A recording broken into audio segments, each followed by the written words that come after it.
શ્રીજી મહારાજ બોલ્યા છે, જે સત્સંગી સત્સંગમાંથી પાછો પડવાનો હોય તેને અસદવાસનાની વૃદ્ધિ થાય છે ને તેને પ્રથમ તો દિવસે દિવસે સત્સંગી માત્રનો અવગુણ આવે છે ને પોતાના હૈયામાં એમ જાણે છે, સર્વે સત્સંગી તો અણસમજુ છે ને હું સમજુ છું, એમ સર્વથી અધિક પોતાને જાણે અને રાત્રિ દિવસ પોતાના હૈયામાં મૂંઝાયા કરે અને દિવસમાં કોઈ ઠેકાણે સુખે કરીને બેસે નહીં અને રાત્રિમાં સૂવે તો નિદ્રા પણ આવે નહીં અને ક્રોધ તો ક્યારેય મટે જ નહીં અને અર્ધ બળેલા કાષ્ટની પેઠે ધૂંધવાયા કરે, એવું જેને વર્તે ત્યારે તેને એમ જાણીએ જે એ સત્સંગમાંથી પડવાનો થયો છે.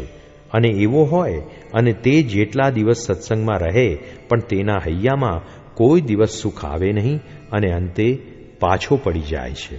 અને સત્સંગમાં જેને વધારો થયાનો હોય તેને શુભ વાસના વૃદ્ધિ પામે છે, ત્યારે તેને દિવસે દિવસે સત્સંગી માત્રનો હૈયામાં ગુણ જ આવે અને સર્વ હરિભક્તને મોટા સમજે ને પોતાને ન્યૂન સમજે ને આઠે પહોર તેના હૈયામાં સત્સંગનો આનંદ વર્ત્યા કરે.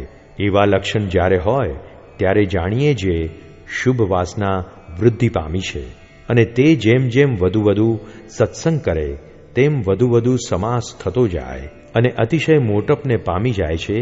એવી રીતે શ્રીજી મહારાજ વાત કરીને જય સચ્ચિદાનંદ કહીને પોતાને આસને પધાર્યા. જય સ્વામિનારાયણ દયાળુ.